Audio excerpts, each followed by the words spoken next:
François Sauvadet, le vice-président du Nouveau Centre, votre parti, Jean-Christophe Lagarde, le président exécutif du Nouveau Centre, Maurice Leroy, André Santini, on ne va pas faire la liste, tous parlent en ce moment d'une candidature suicidaire.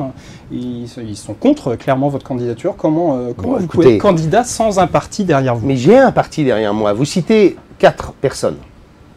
Je vous rappelle que 2 d'entre eux soutenaient déjà Nicolas Sarkozy au premier tour de l'élection présidentielle en 2007.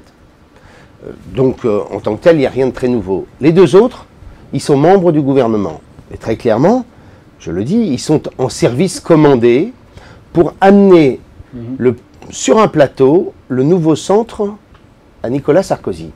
Je dis aussi que le Nouveau Centre et les centristes n'ont pas vocation à être simplement des supplétifs ou être pour la décoration d'une campagne électorale.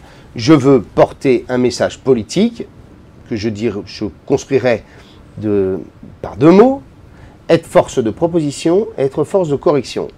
J'ajoute, un mot simplement, si vous me permettez, force de proposition, proposer des solutions nouvelles dans un pays qui est en grande difficulté avec une démarche de sincérité, de lucidité et de vérité. Je veux être le candidat de l'antidémagogie et de l'antipopulisme.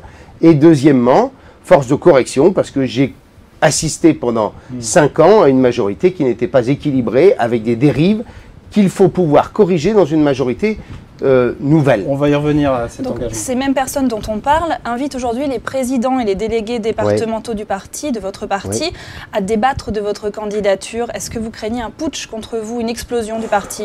Écoutez, ce que je sais, c'est qu'il y a à peu près un parti politique, pour vos auditeurs, c'est constitué de fédérations qui représentent des départements.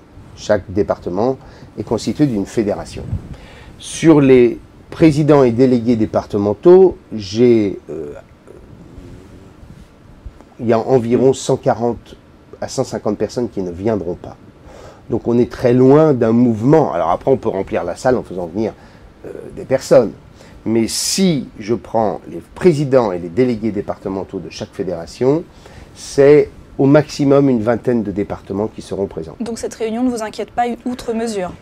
Vous savez, une campagne présidentielle, c'est aussi en quelque sorte un exercice obligé avec un scénario qui est toujours le même. J'ai vécu 3 campagnes présidentielles personnellement. Je me souviens de Jacques Chirac, abandonné par à peu près tout le monde, contesté considérablement dans son parti, élu 4 mois plus tard. Je me souviens de François Bayrou en 2002, où à peu près tout le monde avait quitté le radeau. Et en 2007, la même contestation, à la fois de la candidature de Ségolène Royal, ou celle de François Bayrou. Je vous rappelle qu'André Santini, que vous me citez tout à l'heure, Christian Blanc, Valérie Létard, pendant très longtemps, et d'autres expliquaient que Bayrou devait se ranger et que nous devions tous soutenir Nicolas Sarkozy au premier tour. Donc tout ça fait partie du chemin initiatique d'un candidat à l'élection présidentielle.